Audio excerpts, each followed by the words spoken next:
Go, hein. Bienvenue dans Mjolnir Podcast. Aujourd'hui, on accueille à nouveau Benjamin qui va leader l'interview et Isabelle Aupert de son nom qui va se présenter, qui va parler surtout d'Aerox. Donc voilà, si le cardio, l'Aerox vous intéresse un petit peu, on va parler de plein de choses aujourd'hui. Pour faire une présentation un peu plus complète, aujourd'hui on reçoit Isabelle Aupert, une figure du CrossFit et de l'Aerox en France. Coach depuis plus de 10 ans, elle est cofondatrice et gérante de CrossFit Green à Colmar, où elle a développé une approche pédagogique reconnue pour sa qualité. Chez Mjolnir Programming, Isabelle pilote la programmation Aerox et se spécialise dans le coaching kids, teens, postpartum et femmes enceintes. Diplômée BPGEPS, CrossFit Level 2 trainer et formatrice BPGEPS en haltérophilie musculation, elle allie expertise technique et passion de la transmission.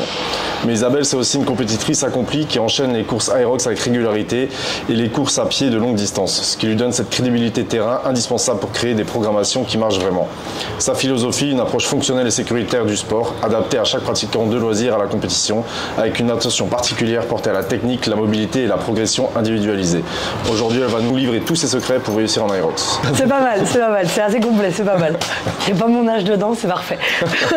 On l'a enlevé. 36. Du coup, on va parler essentiellement de l'Aerox. Si tu peux nous parler un peu du format, le rappel simple de qu'est-ce que c'est l'Aerox pour les gens qui ne connaissent pas ou qui vont découvrir. Ouais, je pense que c'est dur de ne pas connaître l'Aerox actuellement parce que je pense que c'est un petit peu la course et le truc qui est clairement bien en vogue, quoi. C'est une course de fitness, je pense, si on peut résumer ça.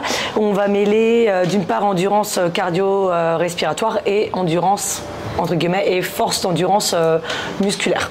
Ça consiste à avoir 8 fois 1 km de course à pied. Entre chacun de ces kilomètres, on va avoir 8 stations à exécuter, toujours dans le même ordre. Et tu crois pourquoi ce sport il t'a séduit autant de personnes? Tu dis que c'est justement ultra populaire, mais ouais, alors c'est devenu ultra populaire, je pense encore plus depuis qu'il y a eu l'événement au Grand Palais là au printemps. L'année dernière, on s'inscrivait encore assez facilement sur les courses. Là cette année, c'est vraiment compliqué depuis l'événement au Grand Paris là qu'il y a eu au printemps. Je pense que ce qui plaît dans ce format, c'est d'une part son accessibilité. Bon, hormis le fait qu'il peut y avoir 8 fois 1 km de course à pied, c'est que 1 km par 1 km. Et c'est en fait, je pense, par rapport au CrossFit, son accessibilité. De par l'exécution simple, en fait, tout simplement des mouvements à faire au cours des 8 stations. Et après, finalement, ils étaient là au bon moment, je pense aussi. Ouais, ça a aussi, joué, je pense, ouais, complètement. Ça a permis, je pense, de relancer aussi un petit peu, même pour des box de CrossFit qui sont affiliés à Aerox, clairement, de redynamiser, de proposer un petit peu autre chose. Les gens qui aiment bien les sports plutôt d'endurance, ou en tout cas les épreuves longues, moi clairement c'est mon cas, c'est quelque chose qui m'a toujours un peu manqué dans le CrossFit. Bah là clairement on part, voilà. Bien sûr pour les meilleurs on est sur en dessous d'1 heure de course, mais pour une personne lambda on sera plus proche d'1h20, 1h30, et pour un compétiteur un petit peu CrossFit entre 1 heure et 1h15 de course quand même sur l'Aerox. La question que les gens se posent, c'est est-ce que ça va pas être à un moment donné redondant, toujours la même chose? Alors les marathons, on va répondre les marathons c'est toujours pareil et ouais, c'est alors oui et non dans le sens où c'est vraiment la différence entre CrossFit et Aerox. Il y en a qui disent oui, le CrossFit ça prend la place de l'Aerox, ou tu vois on l'a vu aux Games, la première épreuve des Games c'était run, row, run. Il y en a qui ont dit ah ça y est, CrossFit fait de l'Aerox. En fait les gars, il y avait de la course à pied, du rameur dans le CrossFit déjà bien avant, mais c'est juste parce que maintenant on va mettre certains éléments ensemble que les gens font ce parallèle avec la course du coup Aerox. Il y a une redondance, mais c'est aussi je pense qui fait la différence avec le CrossFit. Le CrossFit, l'objectif de l'athlète, c'est pas d'être spécialisé dans un domaine, c'est d'être bon partout. L'Aerox, ça reste une course de spécialisation. D'accord, les meilleurs athlètes Aerox dans les Elite 15, c'est des gens qui font que de l'Aerox, qui se préparent que pour ça. Ils se sont spécialisés là-dedans. Un crossfitter, on en voit plein, des athlètes des Games qui étaient au championnat du monde, là encore à Chicago. Ils seront dans les meilleurs de leur catégorie, mais pour l'instant, il n'y en a aucun qui est passé dans les Elite 15 ou dans les meilleurs athlètes pro. Sports, il faut rester... Exactement. Ça reste un sport, pour moi, l'Aerox, de spécialisation. Les gens qui font vraiment que ça, ils se sont spécialisés là-dedans, que ce soit les meilleurs français, que ce soit sur du double ou que ce soit sur du simple, ils se sont spécialisés dans l'Aerox. C'est plus des gens qui font encore des compètes de CrossFit à côté, ou qui font beaucoup de CrossFit, ou qui vont par exemple courir vraiment un marathon ou préparer un triathlon ou ce genre de choses. Justement, c'est quoi la particularité d'une prépa Aerox? Sur quoi il faut insister? Force, cardio, les deux Ouais, c'est un petit peu... Je pense que ça va vraiment dépendre du profil de l'athlète. Dans le sens où quelqu'un qui a envie de faire une course Aerox mais qui n'est pas bon coureur ou qui n'est pas très bon en cardio, il va devoir mettre l'accent sur le cardio. si tu viens du CrossFit, tu as déjà des bonnes bases généralement en force et sur de la puissance. Par contre, parfois, ce qui va pêcher, c'est faire un effort aussi long. On n'a pas l'habitude en CrossFit de partir, tu me dis, si je me trompe plus, mais je pense que tu es assez d'accord, on n'a pas l'habitude de partir sur des efforts aussi longs. Un hold long aux Open, ça va durer 20 minutes. Un Aerox, tu vas compter le triple, voire 4 fois ce temps de travail. Finalement, il faut être bon runner en pro, je pense. C'est ce que j'allais dire. La qualité, la moitié de ton temps de course, tu le passes sur la course à pied au final. 50% donc, ou un peu plus? Ouais, bien facile. Quand tu regardes un petit peu les stats équilibrées, quand tu as tes résultats de course, tu passes quasiment la moitié, voire un peu plus de ton temps en fait à courir. Donc si tu veux faire une course Aerox et que tu cours pas, commence déjà par courir. Les ateliers en vrai, surtout en open, tu arriveras à bouger les charges. Si tu as fait un peu de crossfit, si tu as fait un peu de cross-training ou de trucs comme ça, tu ne seras pas limité. Passer au poids pro, c'est encore autre chose. Poids pro, c'est encore autre chose, mais voilà, tu y arrives même si c'est lent. L'open et le pro, tu as 150 pour les hommes et c'est 200, c'est ça? Ouais, c'est ça. Ouais, c'est ça. Et pour les femmes, c'est 152 pour les femmes en pro et sinon c'est 102 pour les femmes en open. 153. 103. Ouais, ça peut jouer. C'est surtout que tu couples ça avec l'endurance sur de la course à pied. Surtout en solo, quoi. Ouais, exactement. Donc au final, sur ta prépa Aerox, il va falloir que tu sois super équilibré. Par rapport à la date de ton Aerox aussi, peut-être faire un travail plus de force et ensuite rajouter vraiment un peu plus de compromise run et de cardio et d'endurance. Mais voilà, il faut que tu gardes au moins, je pense, 2 sessions de course à pied aussi, voire 3.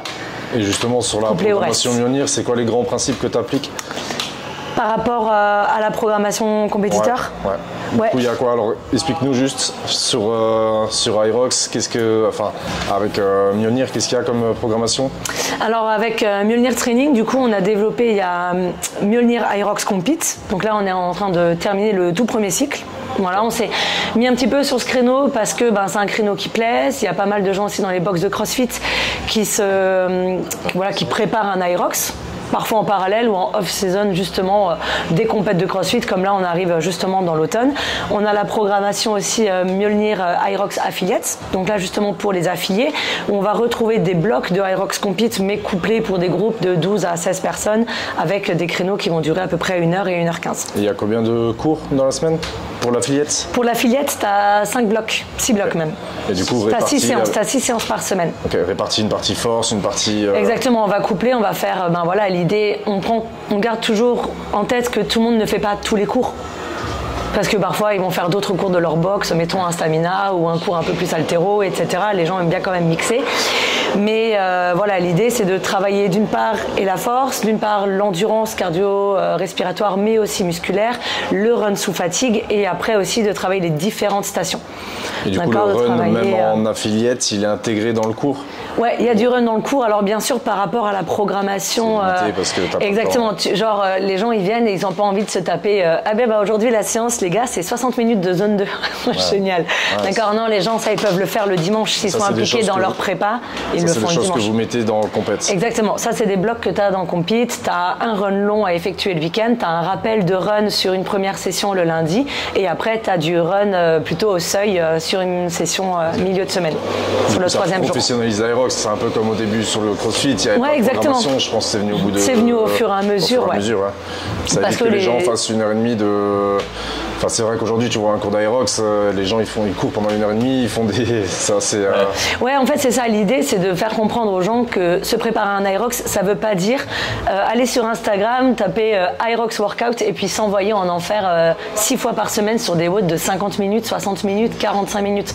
Ça te fera pas forcément progresser. C'est sûr. D'accord. Donc nous, l'idée, c'est vraiment de mettre le fait qu'il faille travailler ta caisse de base et sur le run et sur tes engines, sur tes machines, puis ton compromise run et travailler ta force aussi associée aux ateliers spécifiques qui t'en demandent un peu plus, comme le sled par exemple. Comment tu peux adapter une programmation selon les niveaux, débutants, confirmés, compétiteurs? Sur la programmation du coup compète, tu as plusieurs niveaux aussi, je pense. Ouais, exactement. De toute façon, un petit peu comme le CrossFit où tu vas avoir maintenant le Elite, le RX, le Inter, le Scale. En Aerox, c'est un peu plus simple. Tu as le Pro et tu as l'Open. Voilà, donc en fait, tu vas choisir un petit peu en fonction de la course que tu as prévue. Et quand ça doit être plus lourd que le poids de la course, je le mets, ou à l'inverse, quand ça doit être plus léger. Okay. Je le mets aussi, par exemple, un travail de lourd-léger sur le sled. Tu as un premier poids qui est lourd, un deuxième poids qui est plus léger. Et je travaille souvent du coup en pourcentage par rapport à la charge. Et une semaine tips d'entraînement, on arrivera peut-être à le mettre en... Non ? On arrive peut-être à faire un petit... Ouais. Faire un petit design. Ouais. Une semaine type d'entraînement. Alors, compète, du coup. Sur compète, sur 3 jours dans la semaine, le lundi, le mercredi et le vendredi, on part sur 2 blocs, 2 sessions par jour. Okay. D'accord. Sur le lundi, tu as une première session course d'endurance fondamentale en rappel. Donc ça va pas être une course longue, ça va être un rappel run. Généralement, tu as ta sortie longue le dimanche. Du coup, tu vas avoir entre 35 et 45 minutes, mais zone 2. Et quand tu dis longue, c'est quoi? Longue, on va être sur au début du cycle 50 minutes, puis après sur du 1 heure. Okay. Pour moi, il n'y a pas besoin d'aller au-delà d'1h10 sur une prépa Aerox. Okay. Mais l'endurance fondamentale, ça reste la base pour travailler ta caisse. Hein. Tu pars sur un effort qui dure plus d'1 heure en Aerox. Donc, en tout cas, pour les personnes tes articulations, lambda. Exactement. L'avantage de l'endurance fondamentale, que ce soit sur des blocs plus courts ou sur des blocs plus longs, c'est que tu vas faire un certain nombre de pas qui va être quand même assez important. Ça va te permettre de travailler ta technique sur ta course à pied, ça va te permettre de créer des adaptations, que ce soit musculaire, que ce soit articulaire et d'un point de vue cardio-respiratoire. C'est souvent que la partie que les personnes zappent parce que, voilà, ça dépend pour qui, moi j'aime bien, mais la plupart des gens qui viennent notamment du crossfit, à courir 1 heure, ça l'est lourde. La fréquence de courir 1 heure, c'est quoi à peu près? Si maintenant, tu dois réduire de quoi, 60%? Tu dois faire un test avant, tu vas faire un test? Comment ça pour... Du coup, si tu dis une sortie longue, mais quelle fréquence tu dois ça va être de l'endurance fondamentale, donc tu vas te caler vraiment sur un effort de 70%. Tu dois pouvoir en gros parler pendant l'effort. Un test avant, c'est mieux quoi, pour les gens qui... Enfin, si personne sait, du coup... Oui, alors moi ce que je propose justement dans la prog, c'est je mets des options de durée. Parce que quelqu'un qui a jamais couru, s'il arrive et qui prend la prog et qui voit 60 minutes, clairement c'est trop. Donc tu vas mettre peut-être un bloc de 20 minutes, 5 minutes de marche, un autre bloc, ou travailler. Je propose du 2 minutes de course, 1 minute de marche, 2 minutes de course, 1 minute de marche. Pour les gens, par exemple, qui veulent se lancer dans un Aerox en open et qui n'ont jamais vraiment couru. Là, du coup, le test, il peut être intéressant dans d'autres séances. Elle va l'expliquer quand il y a de la vitesse. Mais là, pour une séance longue, facile, en vrai, on peut mettre un RPE. Donc, ouais, exactement. On travaille sur des échelles d'intensité, en fait, tout simplement. Voilà, tu puisses parler, donc 3 sur 10. Donc, ça, pas besoin. Mais pour d'autres séances, oui, je pense que... Là, c'est vraiment du ressenti, quoi. Ouais, c'est ça. Puis, moi, en tant que coach... Je trouve que c'est important que les gens comprennent pourquoi est-ce qu'ils doivent faire quelque chose. Du coup, dans les blocs d'endurance fondamentale, j'explique quel est l'intérêt de l'endurance fondamentale. Pourquoi c'est important de le travailler. Parce que je pense que quand on est sensibilisé à quelque chose, on comprend mieux le but. Ouais, le but, c'est pas juste de borner et de faire des kilomètres pour un Aerox, etc. Mais c'est vraiment de créer des physiologies, des adaptations physiologiques justement pour ta course. Ok. Donc en plus de la course, je te laisse. Ouais. Qu'est-ce qu'il y a de Voilà. Du coup, tu as la session course endurance fondamentale courte le matin. Et là, sur ce cycle-là, sur la session 2, on est sur un travail de force, d'accord, sur le lundi, au bas du corps, avec un travail ensuite sur les ergos de type Aerox. Okay. D'accord, donc on va venir mélanger, travailler de l'ergo, travailler sa résistance au niveau des ergos. Le ski arrive au début, mais le rameur arrive au milieu et souvent il fait un peu mal. L'enchaînement burpees run, rameur run, c'est assez violent, d'accord. Donc l'idée c'est de travailler un petit peu les engines justement sur l'Aerox. Le mardi, il n'y a qu'une seule session proposée. Travail de sled, du push, du pull. Là on est sur un travail de lourd léger, donc un travail de méthode de contraste avec un travail de compromise run.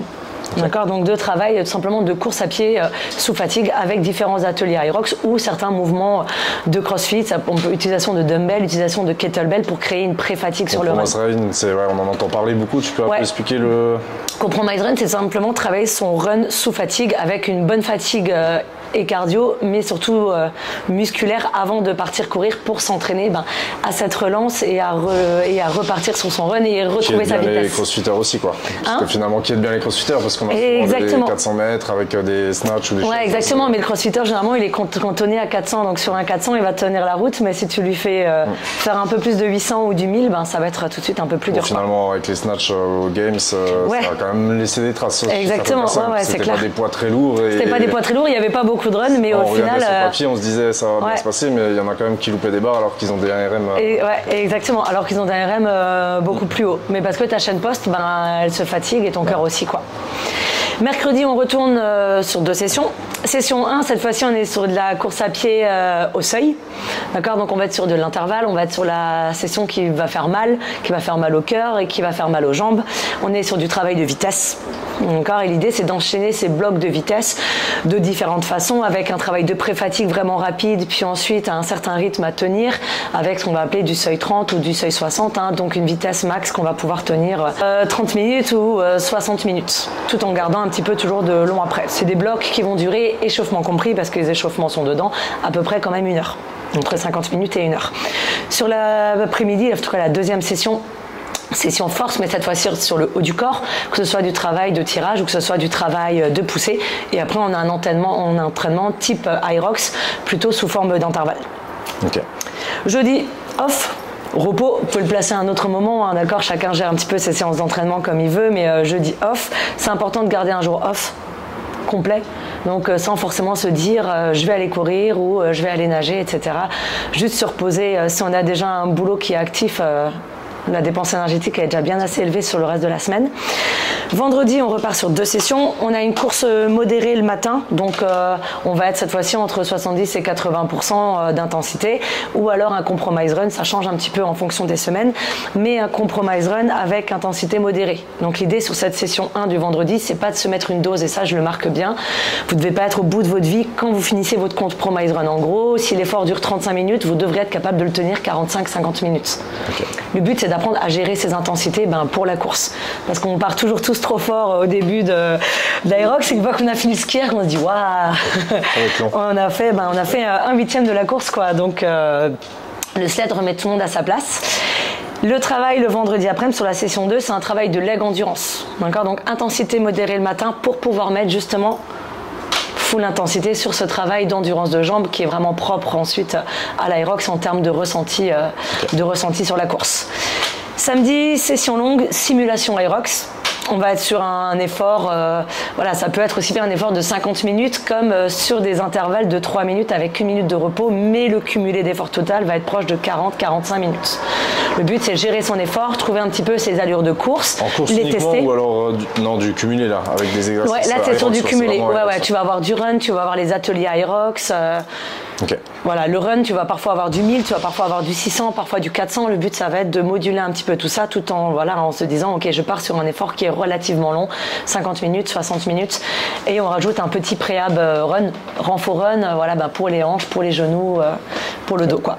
Ouais, c'est important d'avoir quelque chose qui se rapproche aussi du sport, de la compète. Ça permet aussi de bosser les transitions, voir quand j'arrive, comment est-ce que je prends le matériel. C'est des petits détails. Mais... Exactement, et puis se forcer. Enfin, tu vois, moi je le vois quand je coach les Hyrox. Là, j'avais l'Hyrox simulation encore hier sur la classe à Grillen, et j'aurais dit, le temps qu'on passe dans la rock zone, donc le moment où on finit son atelier pour retourner sur l'arche, pour retourner courir, ou quand on finit son run pour aller à son atelier, tout ça, c'est du temps que les gens perdent beaucoup parce qu'ils disent, ok, je vais marcher. Le but, c'est de travailler avec ces Hyrox simulations, de se dire ok, après mon atelier je repars courir tranquille 100 mètres, et après je me dis ok, là il faut que je sois capable de retourner dans ma vitesse de course.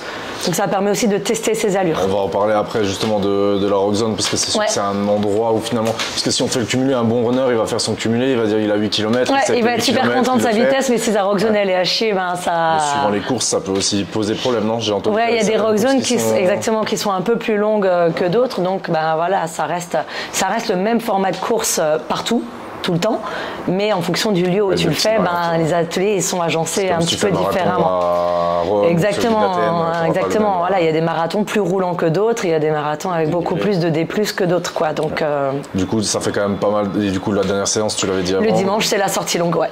Du coup, ça fait une bonne semaine d'entraînement. Ça fait une bonne semaine d'entraînement. Si tu peux faire qu'une session, c'est possible aussi? Si tu peux faire qu'une session, je le précise, le lundi, le mercredi et le vendredi, les choses à privilégier. Okay. Les choses à privilégier, par exemple, tu vas garder ta session run et tu vas faire que la force. Tu vas enlever, par exemple, le lundi le travail sur engine. Okay. D'accord, parce que tu as déjà fait ton cardio avant, etc.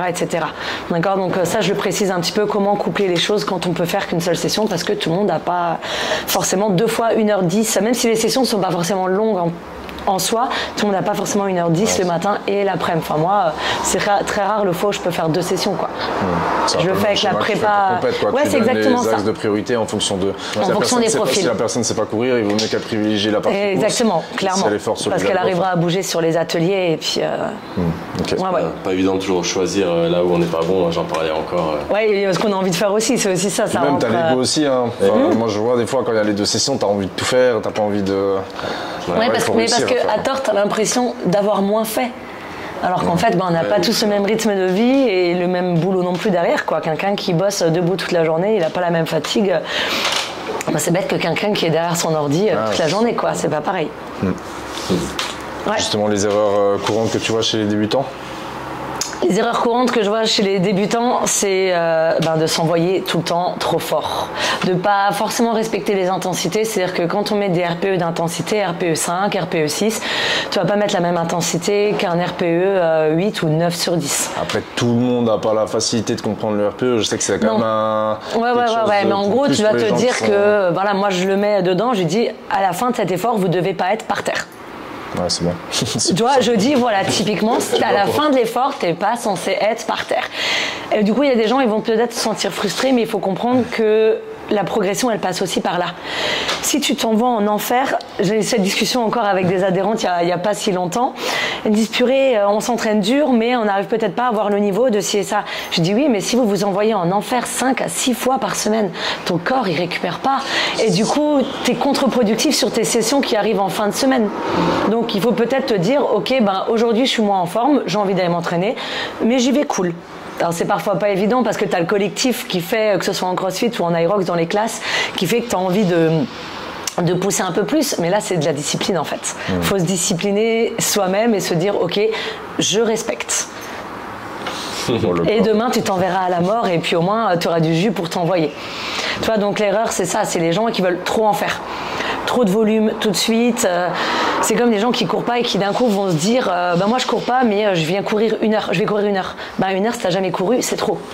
Il faut peut-être mieux courir 3 fois ou 4 fois 20 minutes dans la semaine que de te faire tout de suite une session d'1 heure. Tu vois, ou les gens qui disent moi je cours pas mais j'ai une petite boucle, elle fait 5 kills ou 10 kills. Le problème c'est que si tu fais cette boucle et que tu fais jamais rien d'autre en course à pied et que tu la fais une fois tous les 6 mois, ton 10 kills, ça reste 10 kills. Si ton corps il a pas l'habitude physiologiquement des impacts, ça va lui faire mal. Et ton 10 kills tu l'as déjà fait. Donc tu sais que tu l'as déjà fait en tel et tant de temps, à telle et telle vitesse. D'accord. Et généralement, tu vas regarder ta montre, tu vas te dire ah ouais, mais je l'ai déjà fait plus vite que ça, ou alors il faut que j'essaye de faire mieux. Et là, du coup, tu tombes sur l'aspect un petit peu pervers, trop compétiteur. Tu même de regarder la montre sur certaines. Ah ouais. Complètement. Genre l'endurance fondamentale, en vrai, tu regardes pas ta montre, tu travailles au ressenti. Alors faut se méfier parce que les ressentis où t'es bien, parfois tu vas avoir envie d'aller un peu plus vite, tu vois. Donc il faut quand même que tu dises, faut quand même que tu dises, faut que je sois capable de parler pendant l'effort. Si t'écoutes de la musique, faut que tu sois capable de chanter pendant que tu cours, par exemple, ou d'être concentré sur ton podcast si t'es plutôt team podcast dans les oreilles ou ce genre de choses. Le tapis, tu conseilles aussi parce que du coup tu. Alors le tapis. Du coup, est-ce que tu fais la distinction entre. Alors le tapis pour les sessions par exemple de vitesse du mercredi, très bien. Pour s'entraîner parfois dans les compromise runs ou dans les aerox simulations, oui, parce que ça permet de rester peut-être un peu plus stable sur sa vitesse, mais ne pas faire que ça parce que la course à l'instant T, t'as pas l'élan et l'inertie du tapis quand tu cours. Sur ton aerox, il faut que ce soit toi qui fasses l'effort de relancer. C'est pas vraiment les mêmes kilomètres. C'est exactement en fonction des différentes marques, des différents tapis. T'as les vieux processeurs, les nouveaux, ça change un petit peu. Par contre, les sessions d'endurance fondamentale, je vous conseille fortement, de les faire dehors, parce que le tapis, t'as quand même cet engagement de chaîne poste qui est plus important, c'est quand même plus difficile. Tu vas changer un petit peu ta façon de courir, la taille de ton pied. Ouais, c'est plus difficile musculairement pour de l'endurance fondamentale. Ah oui. Ouais, parce que quand t'es lent, c'est plus dur de le tirer. Et même de voir toujours la même chose pendant franchement, une heure, horrible. Moi, je l'ai déjà fait 2-3 fois parce que j'étais d'astreinte à la boxe. Moi, je pouvais pas aller faire ma session pour le marathon. La dernière fois, j'ai fait quoi? J'ai fait 1h10 sur le tapis. Non, l'angoisse. J'ai l'impression d'être un hamster. Alors moi, j'aime bien courir dehors, bien sûr, mais puis j'étais beaucoup plus fatiguée que quand j'ai fait mes 1h10 de F à l'extérieur, quoi. La fatigue, c'est pas du tout la même. Ouais, donc pour le travail de vitesse, c'est intéressant. Ouais, exactement. Varier un petit peu, tu vois, de varier quand tu as tes aerox simulations ou quand tu as ton travail vraiment de vitesse, de varier. Un coup, tu vas le faire sur tapis, un coup, tu vas le faire à l'extérieur. T'as pas les mêmes adaptations qui vont se créer de toute façon. Quelques astuces pratiques pour progresser? Astuces pratiques pour progresser, faites confiance au plan. Je vois, alors c'est bête, mais moi, si je parle de mon expérience, tu vois, pour mes prépas marathon, là, je prépare mon 2e marathon cette année, je fais ma prépa avec Campus Coach, et quand je vois les allures, voilà, je suis censée courir 20 secondes plus vite au kill que ce que j'ai fait. C'est quoi, une appli C'est une appli spécialisée dans la course à pied, le trail et la course à pied, classique, etc. Moi, j'ai fait ma première mon 2e marathon, je l'ai préparé là pour Paris avec Campus, et j'ai enchaîné du coup pour mon 2e marathon cette année, et je suis censée le courir 20 secondes plus vite au kill. Du coup, je me dis, 20 secondes, c'est énorme. Il y a que même pas 6 mois entre mes 2 marathons.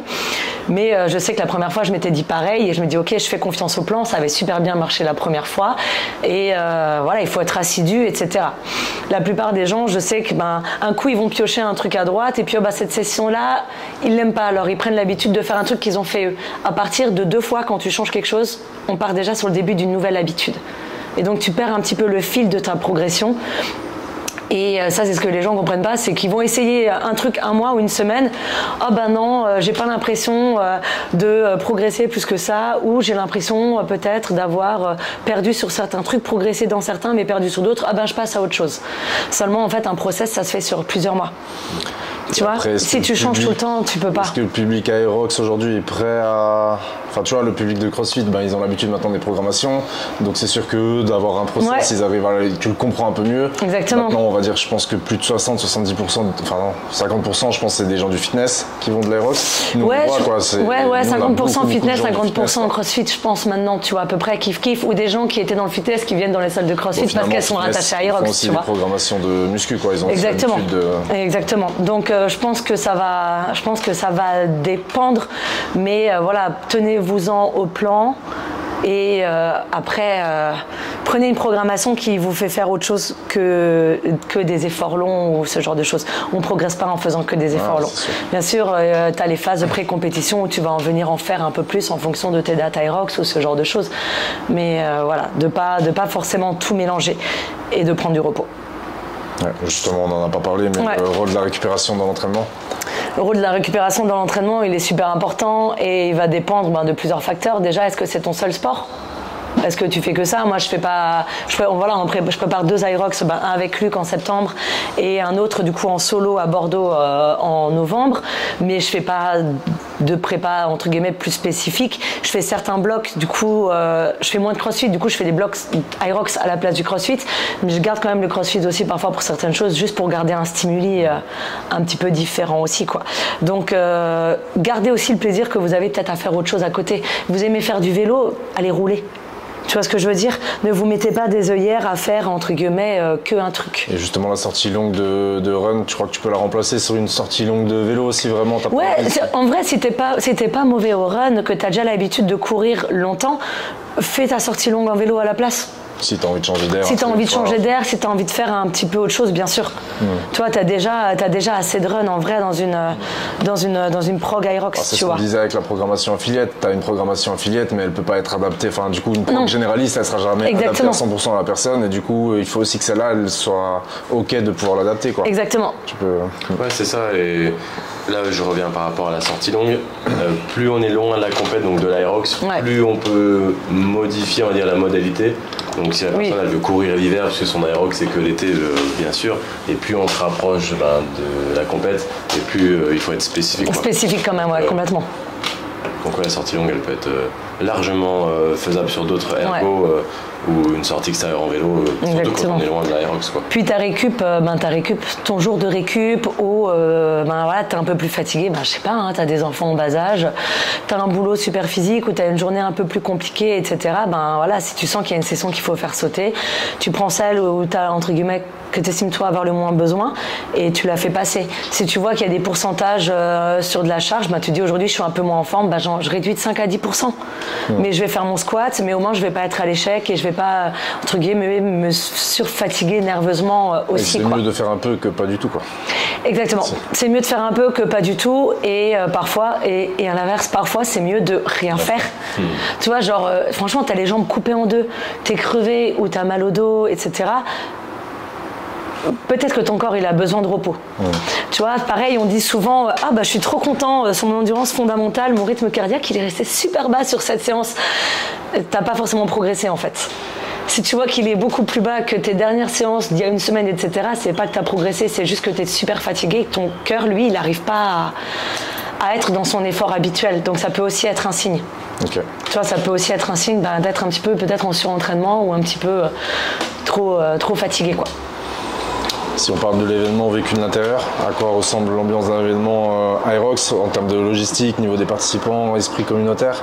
Et après, on va parler de la différence entre l'Aerox et le CrossFit. Alors, je n'ai pas parlé CrossFit pour l'instant, mais très différent d'un point de vue organisation. De toute façon, tu arrives, alors quand tu récupères ton dossard, si tu t'enregistres la veille avant le premier jour de course, etc., tu peux pas du tout voir comment c'est placé.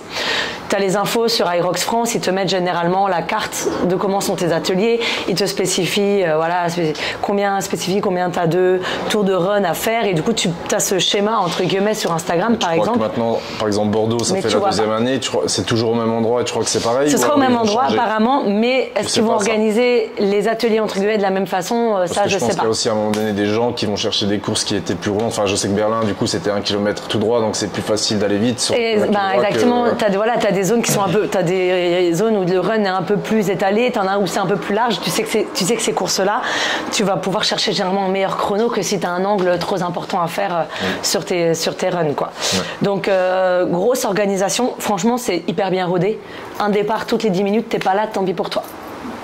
T'as personne qui vient te chercher.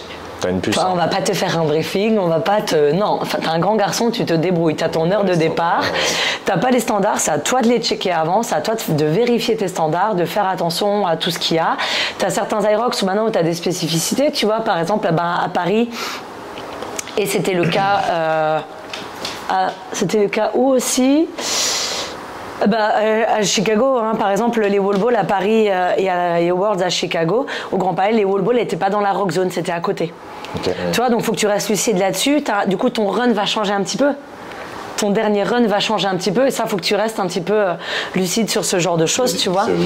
Parce que d'habitude, les wall balls sont au milieu de la rock zone avec tout le reste. Okay. Donc tu dois les prendre, tu dois aller au... Exactement, donc là, il faut que tu fasses... La balle est toujours sur place, mais il faut que tu ne rentres pas au même endroit. Tu ne rentres pas dans l'arche in, d'accord? Tu dois aller de l'autre côté. Donc si tu te loupes, généralement, toi, tu te pénalises d'une part, mais en plus, on te rajoute une pénalité. Donc c'est vraiment double peine. Tu vois, donc il faut aussi travailler ça, être lucide malgré l'effort et la fatigue, quoi. Super bien rodé. Il y a eu des couacs sur quelques Irox instantanés, au niveau du sled, comme tu peux en avoir sur des compétitions de crossfit, etc. C'est du matos. À partir du moment où tu as du matos, tu peux avoir des contraintes. La température fait que des sols qui accrochent plus, des sols qui accrochent moins. Voilà. C'est sûr que par contre, quand c'est censé être la même épreuve pour tout le monde et que ça arrive au milieu d'une catégorie, qu'est-ce que tu fais par rapport à tes chronos quand tu as des places qualificatives pour les championnats du monde, par exemple? Je pense pas que tu peux le solutionner à 100%. Exactement, tu peux pas le solutionner à 100%. Il y a des gens qui s'excitent, qui s'énervent. En fait, ça sert à rien, tu vois. Je pense que les organisateurs, ils font déjà de leur max pour essayer de trouver une solution à ce moment-là. C'est les mêmes tapis maintenant, c'est les mêmes tapis, les mêmes sleds, non? Enfin, du coup, c'est la même marque, c'est la même. Ouais. Et c'est du tapis un peu comme nous on a, tu vois. Ouais, c'est un peu plus. Ouais, c'est un peu plus gazon, c'est un peu moins moquette. Okay. Si tu veux, c'est un peu moins moquette. Ils ont sorti ces tapis au Worlds. Il y a eu des problèmes. Il y a eu des problèmes au Worlds. Il y a eu des problèmes à Toulouse avec des difficultés de sled qui sont bien plus importantes que ce que tu avais d'habitude. Hein. Moi, j'ai mis beaucoup plus de temps sur mes sleds alors que c'est généralement toujours un point fort. Donc c'est comme ça. Mais bon, c'était comme ça pour tout le monde. Oui, tu vois, c'est comme ça pour tout le monde. C'est du matériel et. Après, c'est comme un marathon. Si tu as plus de vent le jour-là. S'il pleut, si tu as du vent, tu sais que ton chrono, tu vas peut-être l'oublier, mais tu seras allé au bout de ton effort. Et voilà, le but au final, c'est peut-être aussi d'être finisher. Alors c'est sûr que quand tu joues une place qualificative, ça peut être un petit peu différent, mais bon. Le plus gros problème pour l'Irox actuellement, c'est de pouvoir s'inscrire au final. C'est même pas le temps de finir ta course, c'est juste d'arriver à avoir une place pour pouvoir faire ta course. Maintenant, ils ouvrent le jeu. Enfin là, je crois qu'à Nice, c'est jeudi, vendredi, samedi, dimanche. Ouais, ils font ça sur 4 jours, mais voilà, tout le monde ne peut pas se libérer le jeudi ou le vendredi, tu vois. Ça commence à 8h jusqu'à 20h. Professionnellement, il faut pouvoir partir, tu vois, donc il faut pouvoir y aller, faire en milieu de semaine, donc c'est toujours les dates de week-end qui sont prises le plus vite possible, et voilà quoi. Mais très très grosse orga, c'est carré, c'est millimétré. T'as ton truc à la fin, t'as tes stands, et puis franchement ça roule, ça roule. D'un point de vue ambiance, à part si tu tombes avec des gens que tu connais, les gens se parlent pas.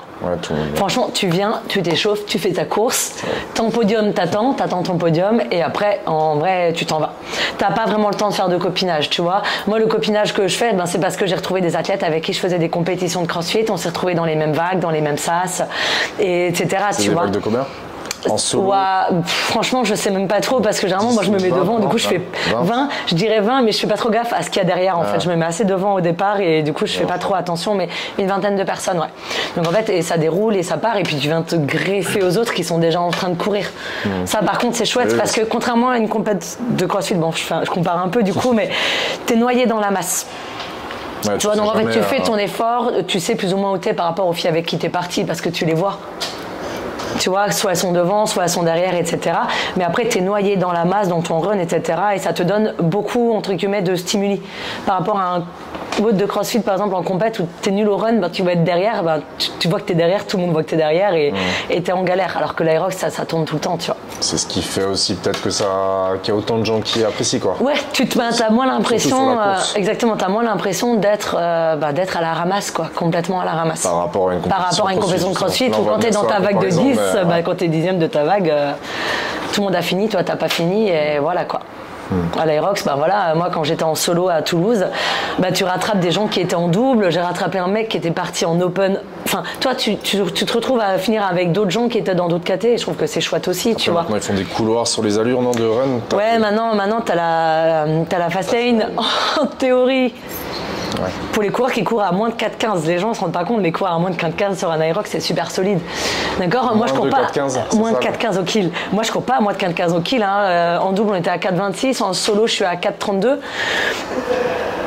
Je me mets à l'extérieur de la ligne, juste à l'entrée, mais je me mets à l'extérieur. Tu essayes de respecter ça. Après, en fonction des gens avec qui tu pars.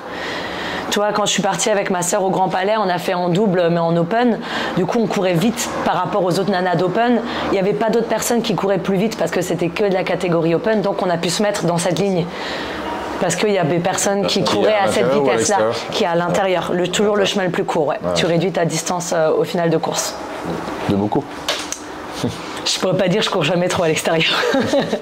Mais oui, faut faire le périmètre, le diamètre d'un cercle sur 2 mètres de plus. Mais moi, je te laisserai vers ça, les chiffres, c'est ton truc. À la fin, mais oui, je pense faire genre. Ah oui, je pense au cumulé. Entre ça, plus la rock zone, plus un sled qui pousse pas vite, plus du coup. Très vite, ton chrono, il bouge. J'ai au moins 1 minute de course à pied. Et on n'en a pas parlé, mais t'as le public qui doit passer au milieu. Et donc, sur certains Aerox, quasiment sur tous. Du coup, soit tu prends rat, ou soit le public. Soit tu te retrouves à prendre à l'extérieur, donc ça te rajoute aussi. Et moi, quand j'ai fait Toulouse, je crois sur les 15 passages, parce que tu fais 2 tours à chaque fois, 15 ou 16 passages, il y a au moins 10 fois où je suis passé à l'extérieur. Je crois que ça rajoutait 40 mètres. Donc j'ai fait 400 mètres de plus. Tu vois. 400 mètres, si tu le rapportes à ton vitesse, ça te rajoute une 30. Et ça, c'est quelque chose que tu peux difficilement préparer, mis à part faire plusieurs courses. Quoi. Exactement. Tu cherches un chrono. Puis de toute façon, c'est ceux qui s'occupent du passage, les bénévoles qui décident. Quand il y a tant de personnes qui doivent passer, ils te barrent. Et puis voilà, donc en fait, tu peux même pas vraiment t'y préparer et tu choisis pas. Tu disais par rapport à la logistique beaucoup plus, on va dire, professionnelle que les compétitions de CrossFit en règle générale. Ouais. Mais du coup, c'est le même matos tout le temps, etc. Complètement. L'enveloppe de départ, elle est... Exactement, et c'est organisé entre guillemets par le même organisme, par la société Aerox, tu vois. Exactement, pas par des salles comme les compètes de CrossFit. T'as les French, c'était CrossFit Louvre, les Alsace, c'est CrossFit Grillen, les Marseille, c'est CrossFit Massilia. Nous on est des box qui organisons des événements. Donc tu n'auras pas le même matos à chaque fois, et c'est pas notre métier, on fait ça pour le plaisir du sport et pour le partage communautaire, etc. Là, c'est un business. Ouais. C'est un business. Mais du coup, et les bénévoles, il y a des bénévoles quand même. Les juges sont tous bénévoles ou il y a des juges maintenant dans des grosses compétitions, parce que du coup, c'est là aussi où le problème peut avoir lieu, quoi. Alors ça, bonne question. Franchement, je sais pas. Je sais que les juges. Sur les wall balls, j'entends pas mal en ce moment. Il y a au début des wall balls, il y avait toutes ces vidéos où les gens faisaient n'importe quoi. Oui, maintenant ça va mieux quand même. Il y a les cibles, tu vois. Donc les gens sont un peu plus focus sur le squat. Mais c'est beaucoup de bénévoles et généralement, en vrai, t'as la fin de ton effort, t'enchaînes les reps. C'est pas comme une compète de CrossFit où t'as le temps, entre guillemets, de prendre ta no-rep. La plupart des bénévoles, ils sont un peu paniqués, puis ils comptent et puis ils regardent pas vraiment, tu vois. T'as quand même pas cette même rigueur de standard, je dirais, que sur une compétition CrossFit. Ouais. Franchement, c'est vrai, on va pas se mentir. Le nombre de fois, c'était où qu'on était ? C'était à Toulouse. C'était à Toulouse, c'était abusé. Le mec avec les fentes, c'est quand toi, tu passais. Il y avait les doubles hommes aussi, je crois, qui passaient en même temps, ou je sais plus, un truc comme ça. Et il y a un mec, en fait, il fait une fente, 3 petits pas, une fente, 3 petits pas. Et le juge, il est à côté et il dit rien. Tu vois, mais en fait, c'est sûr que clairement, ton effort dans les jambes, c'est pas le même que si tu fais une fente, une fente, une fente. Vu qu'il y a peut-être 500 personnes en même temps sur tout l'Aerox, il y a genre 2 ou 3 juges par station. Donc, après ça dépend des stations, il y en a où il y a plus, tu vois. Je pense que quand c'est en pro, avec certaines catégories où ils cherchent des élites 15 et ce genre de choses, j'espère oui, peut-être, oui, non, je pense que sur les Aerox ou ces événements majeurs que les pros doivent faire pour essayer de se qualifier dans les Elite 15, je pense que sur les événements majeurs, il y a peut-être, je pense, d'autres standards ou peut-être d'autres juges ou des gens qui ont un peu plus de bouteilles ou ce genre de choses. Mais ça, après, je saurais pas te dire, franchement, j'ai pas poussé le vice de chercher à ce stade, à ce stade-là sur l'organisation même du truc, quoi. Et qui doit aussi s'améliorer tout le temps. Je pense qu'ils sont toujours en train de se renouveler. C'est comme tout, hein, tu vois, c'est comme CrossFit, hein, ça fait des années qu'il y a les games et puis voilà, il y a toujours encore des couacs, il y a toujours encore des trucs, il faut s'améliorer et puis c'est toujours pareil. Je pense que quand tu cherches à développer ton truc, tu cherches l'amélioration constante, que ce soit sur, voilà, ils ont créé déjà maintenant les cibles aussi pour les ball shots pour que le juge soit en théorie un peu plus focus sur l'amplitude. Quand ça appuie, ça comptabilise. Ouais, exactement, ça appuie, ça comptabilise. Si tu vises un peu trop haut, ça te comptabilise pas. Par contre, et les juges, ils ont toujours leur truc pour enlever une rep, par exemple, si ton amplitude elle est pas respectée. Est-ce que ça le fait vraiment ou pas? Ça, franchement, je saurais pas te dire. Tu vois. Alors moi, la première, on devait les avoir à Toulouse, mais il n'y a pas eu. On devait les avoir au Grand Palais, il n'y avait pas. Si, il y avait. Parce que c'est pareil, si, c'est électronique. Je sais plus. Mais à Chicago, il y avait ça, je me rappelle. À Chicago, il y avait. Mais voilà, c'est électronique et à Chicago, ça a coupé. Pendant les Worlds, à un moment donné, ça a coupé. Je sais pas si quelqu'un a tiré le câble ou c'était branché ou je sais pas, mais ça a coupé à un moment donné pendant les Worlds à Chicago, tu vois. Donc. il y a eu des soucis parce que le juge, vu que c'est écrit, il compte plus. Il fait moins attention, tu vois. S'il n'a pas retenu le chiffre, Et puis s'il est focus sur l'athlète, il n'est pas forcément focus sur le cible qui a, sur le cible qui a marqué. Dès que tu mets de l'électronique ou du matériel, tu peux pas contrôler. Tant que tu travailles pas qu'avec ton poids du corps, au final, tu peux pas contrôler la mécanique. Et sur le nombre de participants, le nombre de wall ball, il y a 100 wall ball par participant, fois, je sais pas. Ah oui, non, mais c'est énorme, tu vois. Bon, je pense qu'ils ont des systèmes de roulement parce que franchement, je pense que tu deviens dans un. Juger ça. Franchement, dur, quoi. Tes premiers souvenirs marquants sur une course Aerox? Chicago, hop. Ouais, oui, Chicago, voilà, c'est les championnats du monde, tu vois, donc c'était vraiment, c'était cool. Il y avait le voyage, il y avait tout avec, tu vois. Le Grand Palais, on va pas se mentir, hein, voilà, ils remettent ça l'année prochaine pour avoir une place. Je pense qu'il va falloir se lever tôt et avoir surtout beaucoup de chance, vraiment beaucoup de chance. Mais voilà, le Grand Palais, ça reste. Il y a eu un tournant entre avant le Grand Palais et après. Complètement. Il y a eu un tournant, de dingue. Après Toulouse, nous on a eu nos places par Puma, du coup c'était différent, mais tu pouvais t'inscrire assez facilement. J'ai pas eu de souci pour me prendre une place au Grand Palais avec ma sœur, tu vois, en double femme open quand on a voulu s'inscrire. Mais là, l'année prochaine, ça va être super dur. Rien que tu vois, pour Paris ou Bordeaux cette année, c'était l'enfer, quoi. Pour Paris cette année, on est 0 de la boxe à avoir réussi à avoir une place. Donc on est beaucoup plus nombreux du coup à avoir eu de la chance sur Bordeaux, mais on est 0 à avoir eu une place. C'est bien et pas bien entre guillemets. C'est bien dans le sens où ça montre que c'est un sport accessible à tous et qu'il y a de plus en plus de gens qui veulent le faire. Il y a des gens qui râlent en disant ouais, moi j'ai pas eu de place, et il y a des mecs qui vont courir à 8 minutes au kill et qui ont une place. Ouais, mais en fait ça reste un festival, ça reste un événement. C'est comme si tu vas aller à un concert de Coldplay. Je pense que c'est peut-être plus facile que d'aller à une course Aerox plus facile d'avoir des places pour Coldplay, mais voilà, c'est le premier arrivé, premier servi. Ouais, et puis la rareté, elle te donne aussi envie de venir, quoi. Ça, les gens, ils aiment ça. Hein. Exactement. Puis après, si tu vises quelque chose, tu vas peut-être viser aussi certains Aerox. Les Aerox un peu plus isolés, où tu vas choisir ta course Aerox par rapport aux événements majeurs. Tu sais que les meilleurs, ils vont aller aux événements majeurs. Donc, l'année dernière, tu vois, il y avait, je crois, Amsterdam, en même temps que Nice. Il y avait beaucoup de gens à Amsterdam pour essayer d'être dans les Elite 15, que ce soit sur les doubles, que ce soit sur les indifs. Et du coup, il y avait moins, entre guillemets, de niveau à Nice. C'était beaucoup plus facile de se qualifier à Nice. Parce qu'il y a des courses classiques et des événements majeurs. Il y a des événements majeurs pour les Elite 15, ouais. Si tu veux être dans les Elite 15, il faut que tu fasses un chrono sur ces événements majeurs. Okay. J'aurais pu dire combien il y en a, je ne veux pas dire de boulettes parce que je confonds toujours avec les marathons. Tu vois, du coup, pour être qualifié comme tu étais à Chicago, c'est pas forcément dans ce genre de compétition. Non, parce que nous, on n'était pas en Elite 15, on était en pro, tu vois. Et nous, c'était pas du tout le but en allant à Paris avec Flo. Hein. On a fait notre Aerox, on s'est dit on fait notre course, c'était la première en double pro-femme, on va dire on essaye et voilà, il s'est avéré qu'on a fait deuxième de notre caté, nous on se barrait. Hein. On a fait notre course, on a dit bonjour aux copains et puis on partait et puis c'est un pote de la boxe, Flo, qui nous a dit mais les filles, vous êtes sur le podium, partez pas, nous on allait partir. Donc on s'est dit vas-y, on attend le podium, on va voir si c'est vrai.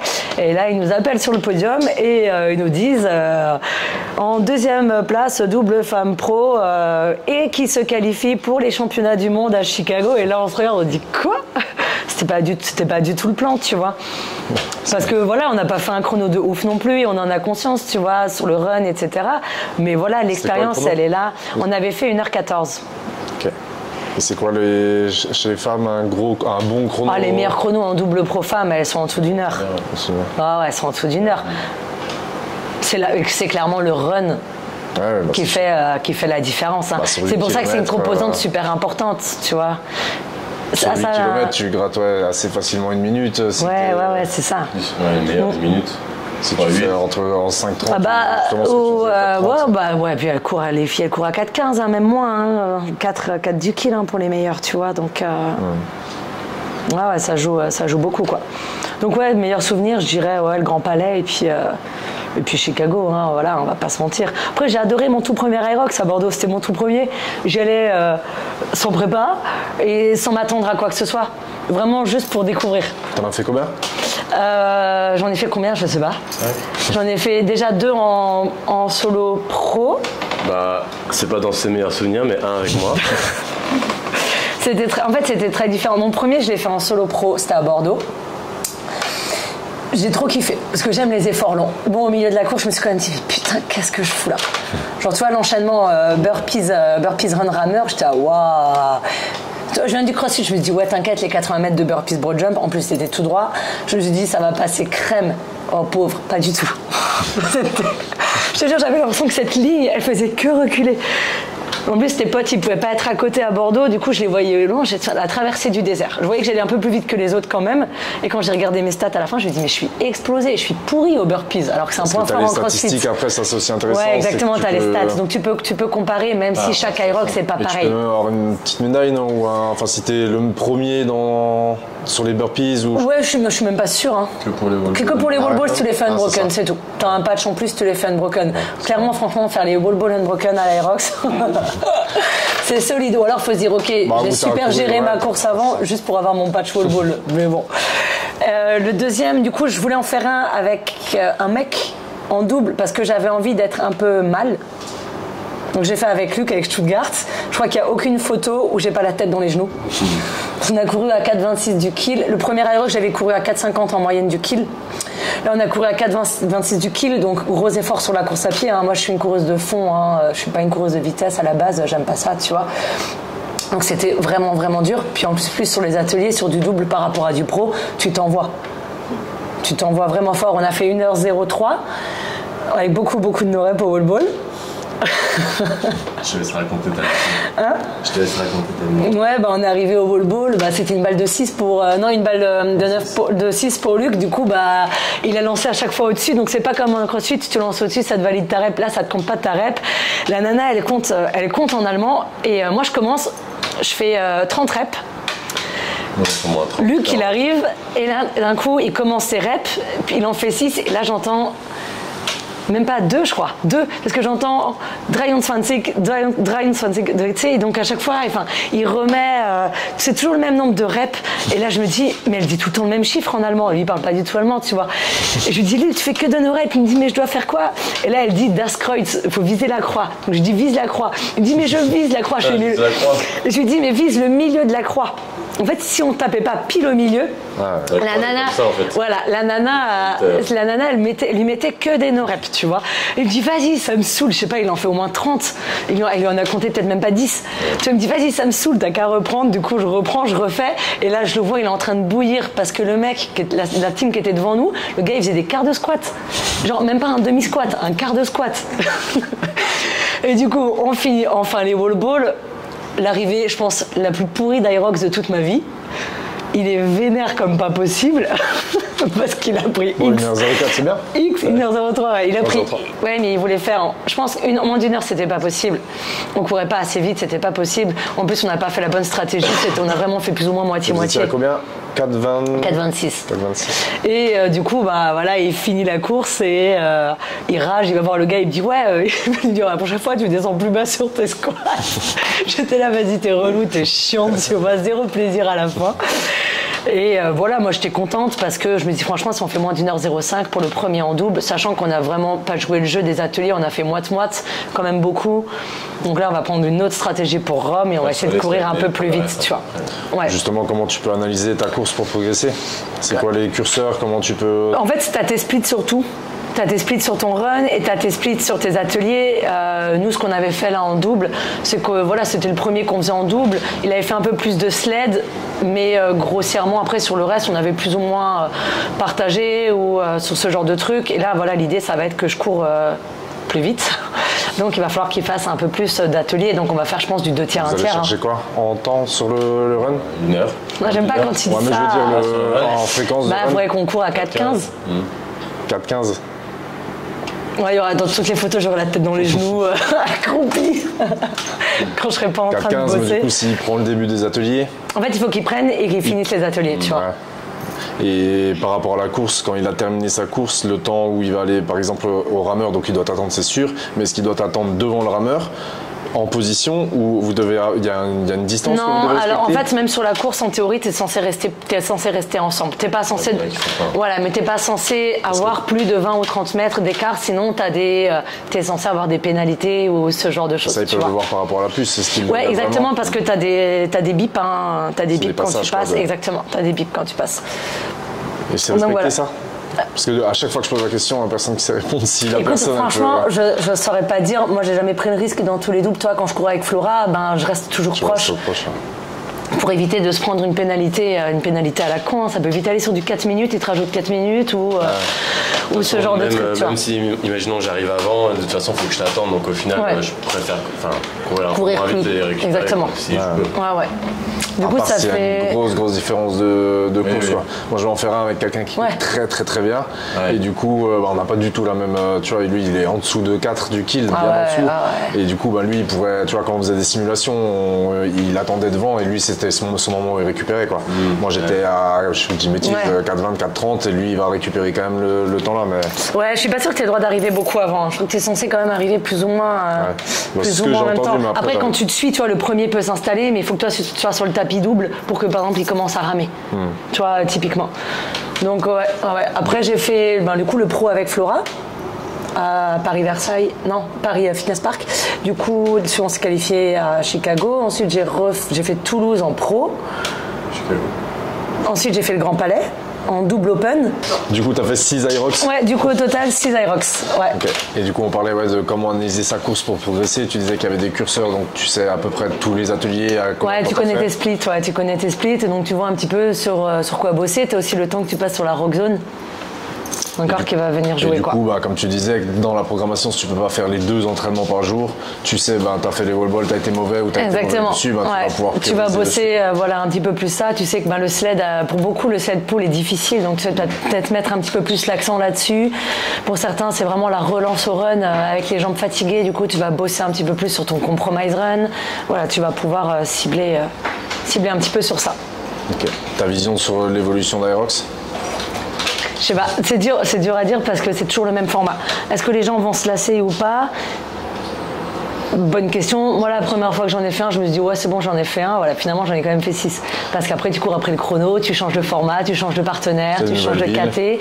Ça joue aussi, je pense. Exactement. Puis, tu vois, le gros avantage, je disais, d'un Irox par rapport à une compète de CrossFit, genre, tu vois, on était à Chicago, on a pu visiter Chicago. Tu es la demi-journée du temps de ta course. Ouais. Tu vois, et en fait, le reste du temps, tu peux visiter la ville. C'est pas comme une compète de CrossFit, t'es coincé 3 jours au même endroit à attendre que ce soit ton épreuve suivante. T'as 3-4 heures entre tes WOD. Enfin, tu vois, c'est très différent. Des conseils pour garder la motivation sur la durée? Variez vos entraînements. Et franchement, c'est bête, tu vois, mais ne faites pas forcément que ça.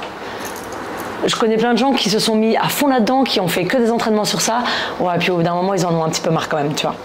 Donc variez un petit peu. Si vous faisiez du crossfit, gardez un petit peu de crossfit pour garder un petit peu de stimuli. En plus, je reste persuadée que le crossfit, c'est une super prépa physique pour beaucoup de sports, dont l'Irox. Il y a beaucoup de crossfitters purs qui vont aller sur de l'Irox et qui vont rester? Ou alors c'est plutôt Non, je pense pas. Alors... Je pense que c'est plus complémentaire, se challenger sur un autre type d'effort, sur un effort beaucoup plus long et puis prendre de l'expérience sur autre chose, tu vois. Ou alors, ouais, t'as vraiment des gens qui viennent que pour l'Aerox, quoi. Moi, je le vois chez nous. Ouais. Ah oui, nous aussi. Des gens qui viennent que pour l'Aerox, ils seraient jamais venus pour le CrossFit. On a quelques CrossFitters qui vont à l'Aerox, mais qui font. Ouais, mais c'est pareil, tu vois, ces gens-là, est-ce que voilà, ils vont faire un Aerox, machin. Est-ce qu'au bout d'un moment, ils vont pas se dire, ouais, bon, bah, c'est chouette, mais en fait, je fais tout le temps des wall balls, des fentes. Voilà, c'est pour ça. Exactement, c'est pour ça que la prog, c'est important parce que ça va te permettre de varier un petit peu, tu vois, et tu vas avoir des swings, et tu vas parfois utiliser des dumbbells, remplacer tes burpees par des devil press, tu vas avoir du burpees, du deadlift, du bench, tu vois, pour faire ta partie renfort, tu vois. C'est des entonnoirs un peu, hein. C'était Michael Boutillon qui disait une fois que lui, il le prend vraiment comme un entonnoir, quoi. Exactement. Je trouve que c'est une bonne explication. Exactement. Ouais, je suis bien d'accord.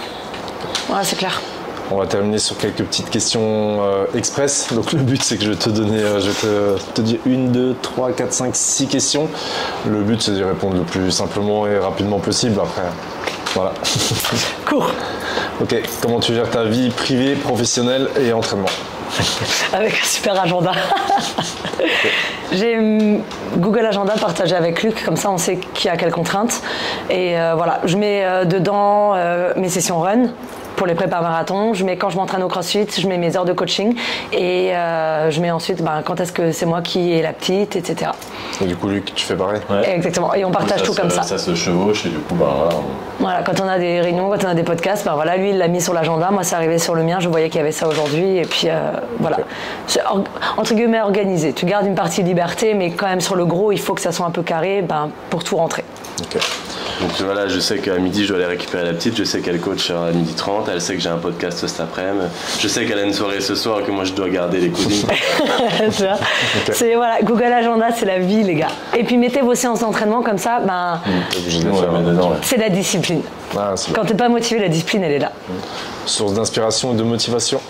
Source d'inspiration et de motivation, j'en ai plein. Claudia Gluck. Son feed Instagram est rempli de motivation.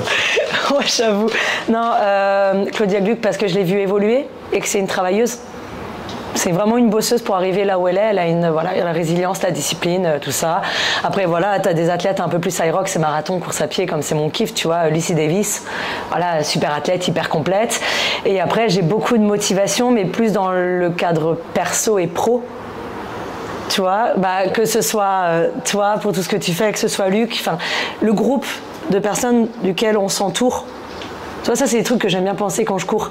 Parfois je me mets des sujets, je me dis ok, les 10 personnes qui sont, que j'admire le plus et qui m'inspirent professionnellement, ou le point commun des 5 personnes avec lesquelles je suis le plus proche, qui ne soient pas de ma famille. Tu cours sans musique du coup? Ou avec musique, mais des genres de la musique classique ou des trucs comme ça, tu vois, ça change. Et du coup je pense à ça. Et du coup voilà, j'ai un petit peu ces gens-là et beaucoup de personnes qui m'inspirent de par leur rigueur dans le travail ou leur envie de toujours développer, d'être très minutieux, de croire au process, etc. Minutieux, c'est pas moi. Mais... Non, pas minutieux, mais d'avoir envie de développer. Enfin, tu vois, je vois Luc, il n'arrive pas à pas travailler, c'est pas possible, tu vois. Même quand on part en vacances. Moi, j'arrive à briquer, à dire ok, là, j'allume pas l'ordi ou pas trop le téléphone pour bosser. Lui, c'est très compliqué. Mais je peux pas lui en vouloir, c'est ce qui l'anime, c'est ce qui le fait vibrer. Je respecte, tu vois. Et je trouve que c'est cool. Ton tips favori à donner la veille d'une course?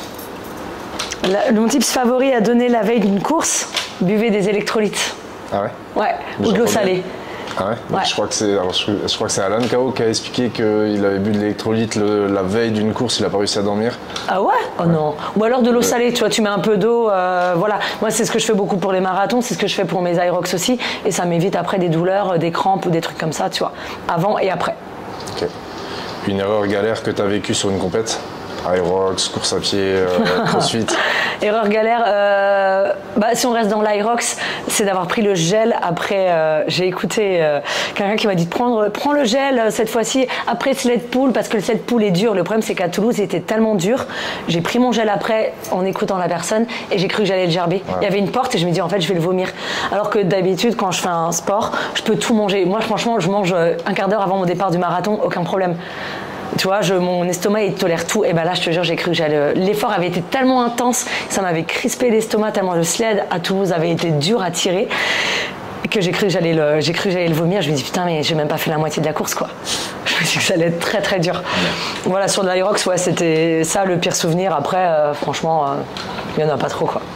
Si tu pouvais supprimer un exercice du format Aerox? Putain, les burpees broad jump. J'aurais jamais cru dire ça un jour. Tous ceux qui me connaissent savent à quel point j'aime les burpees dans le crossfit. Mais franchement, en aerox, ils font trop mal. Parce que si tu as de la vitesse sur le run, franchement, l'enchaînement, tu sors du sled. Je trouve qu'il est plus dur de base que ouais, exactement. Puis c'est long, c'est 4. Aussi, exactement, tu vois, ça te casse ton rythme en fait. Ça te casse ton rythme parce que tu as mal aux jambes et tu dois faire l'effort en plus d'avancer sur ton burpees. Ouais, le burpees broad jump. J'ai vraiment pas kiffé. Plus suivre ton actu, obtenir la programmation Mjolnir, s'informer. Mon actu, moi sur mon compte Instagram, hein, mais c'est pas un compte athlète ou un compte pro, hein, c'est un petit peu une poubelle. J'y partage aussi bien ma vie de tous les jours, mon quotidien, que mes entraînements, que ce soit pour le marathon, pour l'Aerox ou pour le CrossFit. Pour la programmation Mjolnir, vous avez tous sur le Instagram Mjolnir Training et puis vous retrouvez toutes nos progs sur Strivey. Tout simplement, on a tous nos programmes sur Strivey, sauf le postpartum du coup qui est directement à chercher auprès de moi. Ok, justement Luc, pour terminer, est-ce que tu peux nous donner un peu les derniers points sur Mjolnir, s'inscrire, réseaux sociaux? Je te donne le micro. Ah, j'en ai deux. Du coup, comme dit, le compte Instagram est quand même bien fourni, donc dans bio, vous avez Linktree et le site internet. Le site internet est quand même plutôt mis à jour. Normalement, il y a toutes les progs et au pire, quand vous cliquez de toute façon sur une prog, ça vous envoie sur la marketplace de Strivey. Maintenant, sur la marketplace de Strivey, il y a aussi toutes les progs d'ISA, donc tout ce qui est kids et Aerox sont aussi sur la mienne, enfin celle de Mjolnir Training. Donc il y a tout et après ça redirige si besoin, quoi. Voilà, après il y a notre chaîne YouTube qu'on développe, donc n'hésitez pas à vous abonner, ça nous donne du courage, ça nous donne de la motivation. Là on est à 2300 abonnés, donc c'est cool pour une chaîne YouTube, mais on peut monter. Là, il y a vraiment beaucoup à faire là-dedans, donc c'est un axe de développement et on va faire pas mal de contenu là-dessus. Et puis voilà. Je pense qu'on est pas mal. Hein. Super. Je pense qu'on est pas mal. On est bien. Top. Ouais. Merci à tous de nous avoir écoutés. Si vous avez aimé le podcast, mettez un petit pouce bleu. N'hésitez pas à vous abonner. Et si vous avez des questions, vous pouvez les mettre en commentaire. On y répondra avec plaisir. Merci à tous. Salut. Let's go.